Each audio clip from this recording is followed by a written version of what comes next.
सभी को नमस्कार प्रिय विद्यार्थियों, स्वागत है आपका हमारे YouTube चैनल पर। तो डियर स्टूडेंट, आज हम इस वीडियो में अध्यापन करने वाले हैं कक्षा 8 के जो विज्ञान विषय की पाठ्य पुस्तक है, इसके पाठ संख्या 4 दहन और ज्वाला। इस पाठ का संपूर्ण सॉल्यूशन इस वीडियो के माध्यम से हम करेंगे। साथियों, इस पाठ के जितने भी अभ्यास के प्रश्न हैं, सभी प्रश्नों के उत्तरों का जो हल इस वीडियो के माध्यम से करेंगे। प्रिय विद्यार्थियों, आपसे रिक्वेस्ट करते हैं वीडियो को शुरू से लेकर लास्ट तक आप पूरा देखिएगा तथा वीडियो को ज़्यादा से ज़्यादा लाइक तथा शेयर कीजिए। चैनल पर अगर नए हैं तो चैनल को सब्सक्राइब जरूर कीजिएगा। साथियों, शुरू करते हैं, देखते हैं पाठ 4 दहन और ज्वाला के प्रश्न उत्तर। सबसे पहले देखते हैं 1 नंबर प्रश्न को, दहन की परिस्थितियों की सूची बनाइए।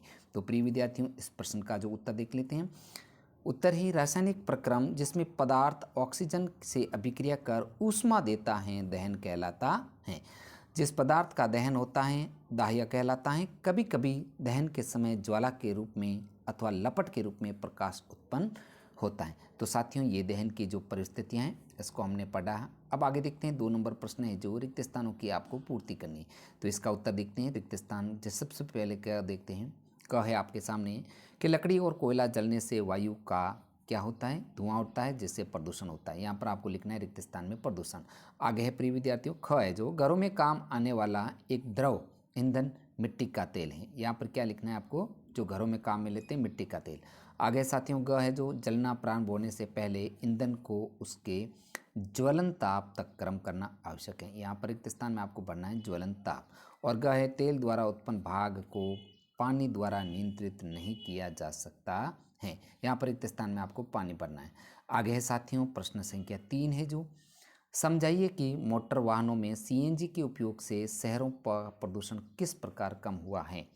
तो प्रिय विद्यार्थियों, इस प्रश्न का उत्तर देख लेते हैं।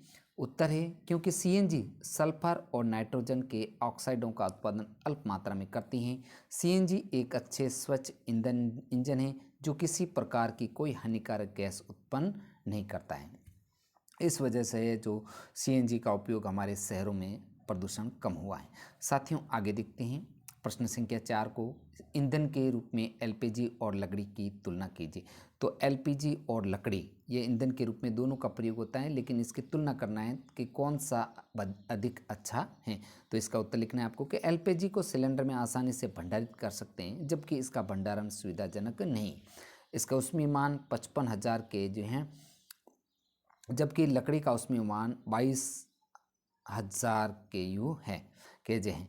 यह गैस वायु प्रदूषित नहीं करती, जबकि लकड़ी निश्चित रूप से वायु प्रदूषित का कारण बनती है। तो साथियों, इस प्रकार इसको करना है। आगे है साथियों प्रश्न संख्या 5 है।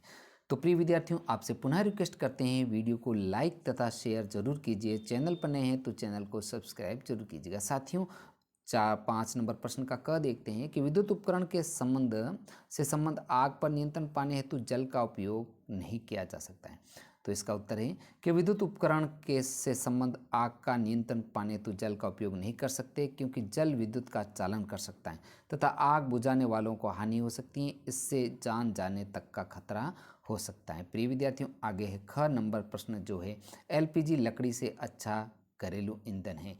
तो इस प्रश्न का उत्तर आपको लिखना है कि एलपीजी को सिलेंडर में आसानी से भंडारित कर सकते हैं, जबकि इसका भंडारण सुविधाजनक नहीं है। इसका उष्मीयमान 55,000 केजे हैं, जबकि लकड़ी का उष्मीयमान 22,000 केजे हैं। यह गैस वायु प्रदूषित नहीं करती, जबकि लकड़ी निश्चित रूप से वायु का प्रदूषण का कारण बनती है। साथियों, आगे है ग, कागज स्वयं सरलता से आग पकड़ लेता है, जबकि एल्यूमिनियम पाइप के चारों ओर लपेटा गया कागज का टुकड़ा आग नहीं पकड़ता। तो प्रिय विद्यार्थियों, इस प्रश्न का उत्तर आपको लिखना है कि कागज के कम प्रज्वलन तापमान के कारण कागज अपने आप सरलता से आग पकड़ लेता है। जब कागज को एल्यूमिनियम पाइप के चारों ओर लपेटा जाता है तो प्रज्वलन तापमान तक पहुंचने से पहले गर्मी के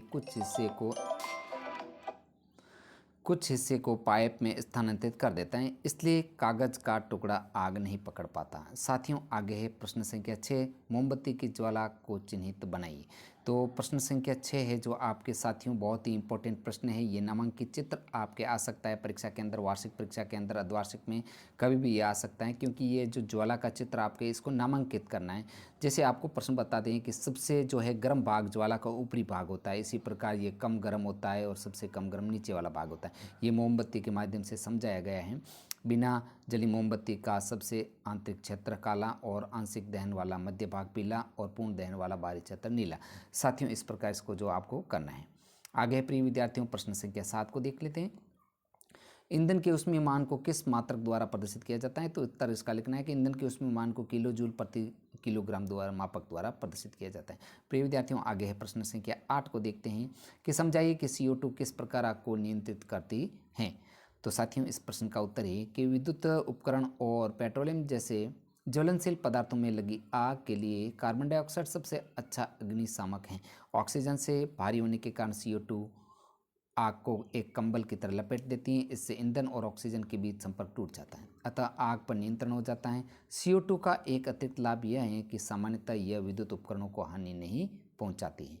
साथियों, आगे है प्रश्न संख्या 9 को देख लेते हैं कि हरी पत्तियों के ढेर को जलाना कठिन होता है किंतु सूखी पत्तियों में आग आसानी से लग जाती है, समझाइए।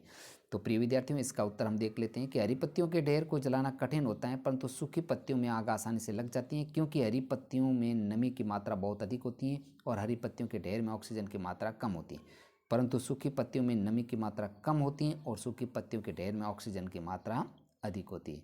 साथियों, इस प्रकार इसको करना है। आगे प्रश्न संख्या 10 है जो सोने और चांदी को पिघलाने के लिए स्वर्णकार ज्वाला के किस क्षेत्र का उपयोग करते हैं और क्यों?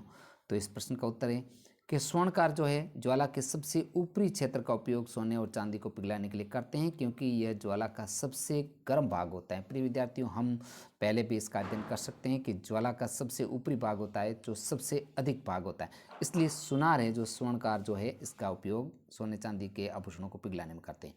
आगे का प्रश्न देखते हैं। 11 नंबर प्रश्न है प्रिय विद्यार्थियों कि एक प्रयोग में 4.5 kg ईंधन का पूर्णतः दहन किया जाता है। उत्पन्न ऊष्मा का जो माप है जो 1,80,000 kg था। ईंधन का ऊष्मीय मान परिकलित कीजिए। तो यहाँ पर इसका उत्तर आपको करना है इस प्रकार, देख लेते हैं। इसका आंसर दे रखा है आपके सामने कि ईंधन का द्रव्यमान 4.5 kg, उत्पन्न ऊष्मा का माप 1,80,000 kg। अब ईंधन का ऊष्मीय मान बराबर उत्पन्न ऊष्मा का मान द्रव्यमान। अब यहाँ पर आपको सूत्र लगा करके ये आपको करना है। तो इस प्रकार आपके जो 40,000 kg इसका आंसर आएगा। इसका भाग लगाना है 4 kg में 1,80,000। साथियों, इस प्रकार आपको पूर्ण करना है। आगे देखते हैं प्रश्न संख्या 12 है जो क्या जंग लगने से प्रक्रम को दहन कहा जा सकता है, विवेचना कीजिए। तो साथियों, 12 नंबर प्रश्न का उत्तर हम देखते हैं। इसका उत्तर होगा कि नहीं, जंग लगने के प्रक्रम को हम दहन नहीं कह सकते हैं, क्योंकि जब लोहे की नमी युक्त वायु में रखा जाता है तो यह जलीय आयरन ऑक्साइड की परत को से ढक जाता है। यह प्रक्रम जंग लगना कहलाता है और परत को जंग कहते हैं। रासायनिक जंग आयरन ऑक्साइड का जलीय रूप है, अर्थात Fe2O3 XH2O। यह भूरे लाल रंग का होता है। जंग लगना एक ऑक्सीजन अभिक्रिया है, परंतु धीमी गति से होने वाली अभिक्रिया है। तो यहाँ पर अभिक्रिया का सूत्र दे रखा है, इसको आप अपनी नोटबुक में अच्छे से लिख लीजिए। आगे साथियों, प्रश्न संख्या 13। आबिदा और रमेश ने एक प्रयोग किया जिसमें बीकर में रखे जल को गर्म किया। आबिदा ने बीकर को मोमबत्ती ज्वाला के पीले भाग के पास रखा। रमेश ने बीकर को ज्वाला के सबसे बाहरी भाग के पास रखा। किसका पानी कम समय में गर्म हो जाएगा? इसका उत्तर आपको लिखना है। ज्वाला का बाहरी भाग सबसे गर्म होने के कारण रमेश का पानी जो है कम समय में गर्म हो जाएगा।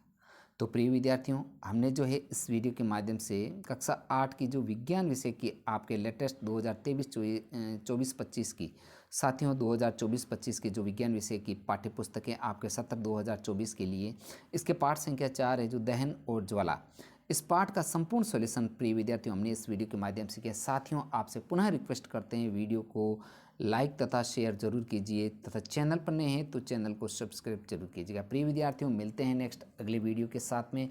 और हाँ, आपसे रिक्वेस्ट करते हैं वीडियो आपको जो कक्षा 8 विज्ञान विषय के सारे जो पाठों के वीडियो मेरे चैनल की प्लेलिस्ट में है, वहाँ से आप उनका अध्यापन एक साथ भी कर सकते हैं। साथियों, मिलते हैं अगले चैप्टर के साथ में। धन्यवाद।